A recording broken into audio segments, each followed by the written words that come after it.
RTI Live News. Ask for right. నమస్తే, welcome to RTI live news. BJP ప్రభుత్వం మళ్లీ కేంద్రంలో ప్రభుత్వం వస్తుందని, రాష్ట్రంలో బీజేపీ బలపరిచిన టీడీపీ జనసేనతో ఏర్పడిన కూటమి అధికారంలోకి రావడం ఖాయమని OBC Uttarandhra zonal incharge Gunupuru Venkata Naidu జోస్యం చెప్పారు.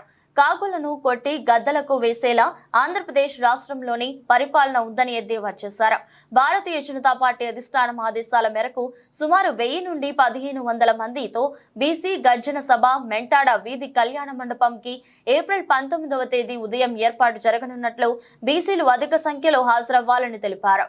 18 చేతి వృత్తుల వారికి విశ్వకర్మ కౌశల్ యోజన ద్వారా ఉపాధి అవకాశాలు కల్పించడం, చట్టసభలలో 33% రిజర్వేషన్ కల్పించడం వంటివి ఉన్నాయని గుర్తు చేశారు.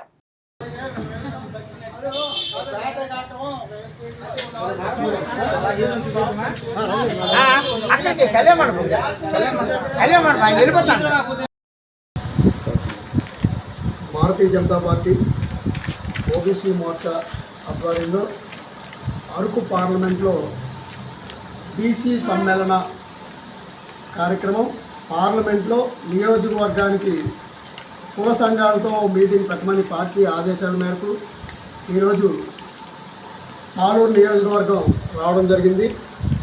సాలూరు నియోజకవర్గంలో కుల సంఘాలు విశ్వకర్మ, యాదవ, వెలమ, కాపు, అలాగే కుమ్మరి, కమ్మరి, మేదరి వీళ్ళందరితో కలిసి రేపు 18వ తేదీన 1000-1500 మందితో భారతీయ జనతా పార్టీ, జనసేన, బీజేపీ